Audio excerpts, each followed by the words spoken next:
Relampagos rasgam o céu negro sobre o mar de Banda, enquanto ondas colossais castigam o casco de carvalho do galeão holandês. O cheiro acre de pólvora e madeira úmida preenche o ar pesado de sal e medo. Marinheiros de pés descalços gritam comando sob o rugido do vento, manobrando canhões de bronze que cospem fogo contra uma frota de pequenas embarcações locais. Não há bandeira de um rei tremulando no mastro, apenas as iniciais entrelaçadas de uma corporação privada. O sangue flui pelo convés inclinado, misturando-se à água da chuva, enquanto as armas esmagam crânios e cascos de madeira leve. Tudo isso acontece em 1621, não por honra ou território sagrado, mas pelo controle absoluto da noz moscada, um pequeno caroço aromático. Enquanto o sangue seca nos trópicos, em Amsterdã, homens de seda preta caminham por ruas de pedra sob uma chuva fina e persistente. Em 1602, a República Holandesa cria algo nunca antes visto na história humana: a Companhia Holandesa das Índias Orientais. Pela primeira vez, cidadãos comuns podem comprar fatias de um império, trocando moedas de prata por pedaços de papel que prometem lucros futuros. Nasce a primeira empresa de capital aberto e a Bolsa de Valores, o motor frio do capitalismo moderno que começa a pulsar no coração da Europa. Milhares de investidores entregam suas economias para financiar frotas que desaparecerão no horizonte por anos, movidos pela ganância pura e pela promessa de que o mundo inteiro está agora à venda por um preço justo. A rainha e os Estados Gerais concedem a essa nova entidade um poder que antes pertencia apenas aos deuses e aos monarcas absolutos. A corporação recebe o direito soberano de declarar guerra, construir fortalezas maciças, cunhar sua própria moeda e assinar tratados internacionais em nome próprio. Não se trata apenas de uma empresa comercial, mas de um Estado letal dentro do Estado, com seu próprio exército privado e uma frota maior que a de muitas nações europeias. Centenas de funcionários administrativos trabalham em escritórios silenciosos, gerenciando a logística de extermínios sistemáticos e rotas de comércio globais. O lucro torna-se a única lei moral, e qualquer resistência ao avanço da companhia é vista apenas como um custo operacional que deve ser eliminado com o peso do chumbo. A vida a bordo desses monstros de madeira é um pesadelo, de espaços apertados, cheiro de carne de boi salgada e água podre. Milhares de homens pobres, atraídos por promessas vazias, dormem em redes sobrepostas onde o suor e a urina se acumulam entre as vigas de carvalho. Muitos nunca veem a terra novamente, morrendo de escorbuto ou febres tropicais antes mesmo de cruzarem o Cabo da Boa Esperança. O som constante da madeira rangendo e o chicote do contramestre mantém a ordem enquanto o navio corta as águas em direção ao desconhecido. Cada marinheiro é apenas uma engrenagem descartável em uma máquina gigantesca projetada para sugar a riqueza do Oriente. O destino é Batávia, o hub central onde a civilização europeia é imposta violentamente sobre a lama. Batávia surge das ruínas de Jacarta, construída sobre um pântano insalubre, com canais que lembram Amsterdã, mas que exalam o odor da morte e da estagnação.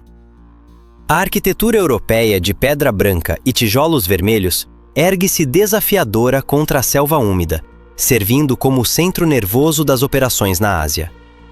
Milhares de escravizados e trabalhadores forçados cavam os fossos das fortalezas sob o calor sufocante, enquanto oficiais da companhia observam de suas varandas sombreadas. A cidade é um labirinto de segregação e controle, onde a lei da corporação é absoluta e o chicote é o principal instrumento de gestão. Por trás das fachadas elegantes das mansões coloniais, planeja-se a pilhagem sistemática de arquipélagos inteiros, transformando o solo fértil em um cemitério para todos que ousam resistir. No topo dessa pirâmide de crueldade está Jan Pieterszoon Coen, um homem de olhar gélido e convicções brutais, conhecido como o Carniceiro de Batávia. Coen não é um general movido pelo patriotismo, mas um administrador financeiro implacável que acredita que o comércio não pode existir sem a guerra. Para ele, as especiarias não são apenas temperos, são o oxigênio que mantém a corporação viva, e o sangue humano é apenas o óleo necessário para as engrenagens. Sua mente funciona como um livro de contabilidade, onde a destruição de aldeias e o massacre de civis são registrados apenas como investimentos estratégicos necessários. Ele exige obediência total e não hesita em usar o terror como ferramenta de mercado, estabelecendo um padrão de violência corporativa que ecoaria pelos séculos seguintes. O massacre nas Ilhas Banda, em 1621, permanece como a mancha mais escura no registro contábil da companhia. Quando os líderes locais recusam o monopólio da noz moscada, Cohen lidera uma expedição punitiva, composta por centenas de soldados profissionais e mercenários impiedosos. Eles caçam os habitantes nativos pelas colinas vulcânicas, queimando plantações e vilarejos, enquanto gritos de desespero ecoam entre as árvores de especiarias. Quase 15.000 pessoas são massacradas ou deportadas, deixando as ilhas silenciosas e desoladas para que a corporação possa repovoá-las com mão de obra escravizada. Centenas de bandaneses preferem saltar de penhascos a enfrentar a servidão eterna sob a bandeira holandesa. O cheiro da noz moscada fresca mistura-se ao odor da carne queimada em um triunfo comercial absoluto. A lógica perversa do monopólio exige que a abundância seja combatida como se fosse uma praga maligna, para manter os preços elevados na Europa. Em armazéns maciços, a corporação ordena a queima deliberada de montanhas de especiarias preciosas, enquanto milhares de pessoas na Ásia morrem de fome devido à destruição de suas colheitas. O fumo das fogueiras de canela e cravo sobe ao céu tropical, um sacrifício inútil oferecido aos deuses do lucro e da escassez controlada. Enquanto isso, em Amsterdã, o preço da pimenta sobe astronomicamente, transformando cada pequeno grão em uma moeda de ouro que flui para os cofres dos investidores. É uma gestão de estoque baseada na destruição, onde o valor de um product é medido diretamente pela dor causada para torná-lo raro e desejado. Longe das selvas e do sangue, 17 homens, conhecidos como os Senhores 17, sentam-se em uma sala opulenta de carvalho escuro em Amsterdã. Eles usam roupas de seda fina e golas de renda branca, debatendo relatórios de produtividade e taxas de mortalidade com a frieza de estatísticos modernos. Com um simples movimento de pena sobre o papel, eles decidem quais reinos devem ser derrubados e quais populações devem ser deslocadas para garantir o dividendo trimestral. O som suave da chuva contra as janelas de vidro chumbo abafa os gritos de agonia que ocorrem no outro lado do globo terrestre. Para esses homens, o mundo é apenas um mapa abstrato dividido em zonas de extração, onde a humanidade é um recurso secundário perante o balanço financeiro anual. A guerra naval torna-se uma constante global, enquanto a corporação esmaga a concorrência de Portugal e da Inglaterra com uma ferocidade nunca vista antes.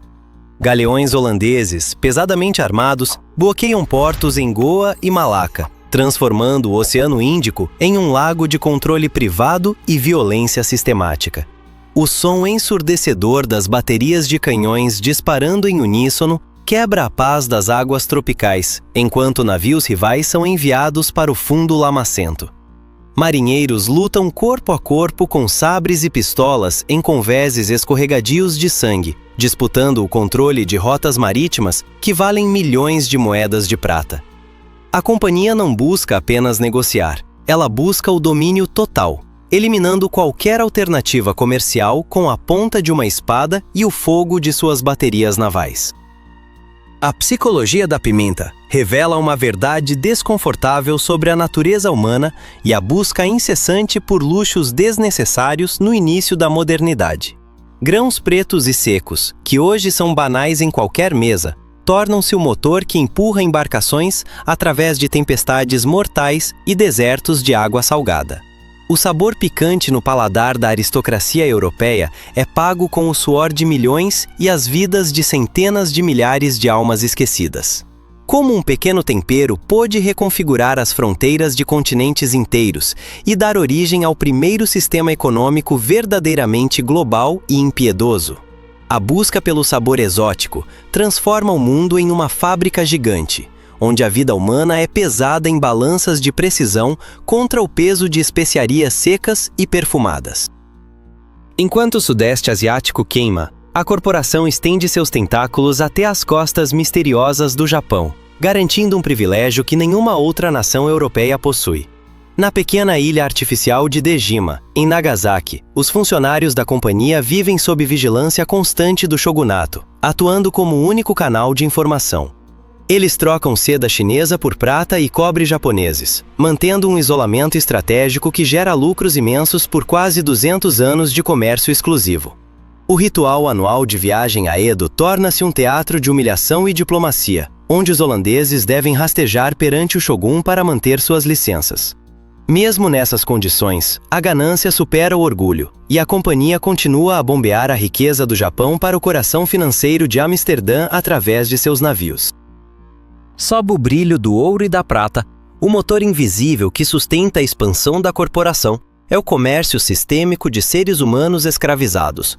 A companhia transporta dezenas de milhares de cativos de Madagascar, Índia e Indonésia para trabalhar nas plantações de especiarias e na construção de infraestruturas coloniais. Homens e mulheres são marcados a ferro quente com as iniciais da empresa, transformados em propriedade corporativa com menos direitos do que os fardos de cravo. O som dos grilhões arrastando-se pelos portos é a trilha sonora oculta da prosperidade holandesa que financia os mestres da arte em Amsterdã. Sem essa exploração brutal de vidas humanas, os galeões nunca estariam carregados e as bolsas de valores da Europa nunca teriam atingido suas alturas vertiginosas de riqueza e ostentação. No auge de seu poder econômico, o valor de mercado da corporação atinge o equivalente astronômico de 7 trilhões e 900 bilhões de dólares atuais. É uma riqueza maior do que o produto interno bruto das 10 nações mais ricas de nossa era combinadas sob uma única entidade. A empresa possui uma frota de quase 5.000 navios e um exército de 10.000 soldados profissionais espalhados por postos comerciais estratégicos. Seus lucros anuais superam a imaginação, financiando guerras, governos e a construção de cidades inteiras que ainda permanecem de pé nos dias de hoje.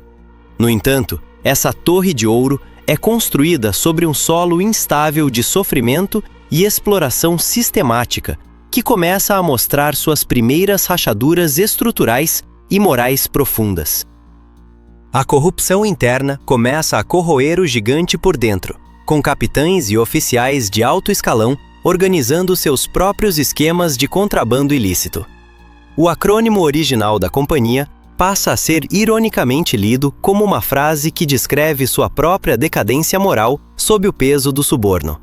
O câncer do nepotismo e do desvio de fundos espalha-se pelos postos comerciais, onde o lucro pessoal torna-se mais importante do que o retorno dos acionistas.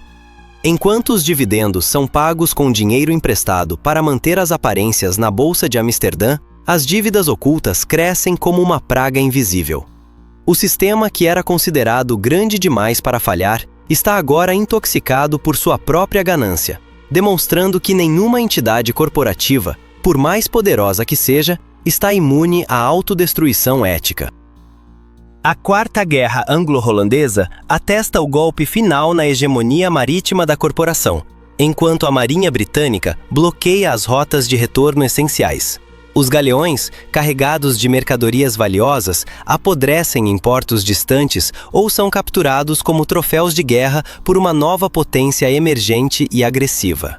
As dívidas massivas, acumuladas durante décadas de má gestão e corrupção sistêmica, finalmente vêm à tona em um colapso financeiro público e humilhante.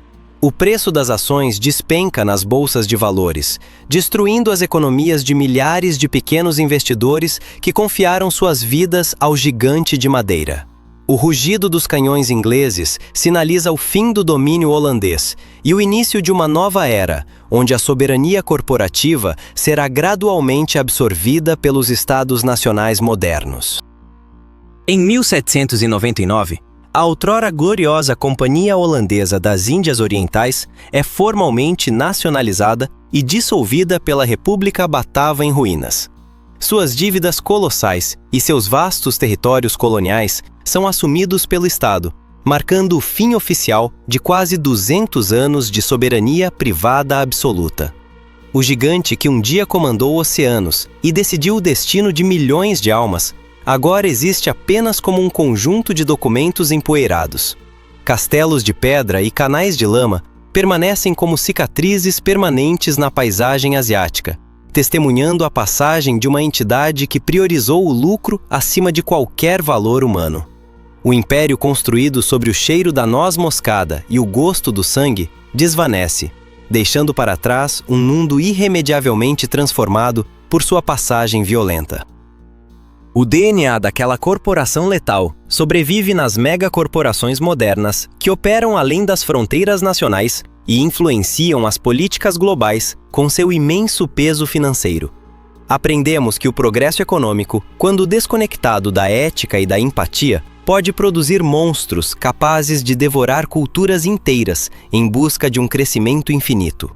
As ossadas que repousam no fundo lamacento do oceano são um lembrete silencioso do preço real pago pelas mercadorias que consumimos sem pensar duas vezes.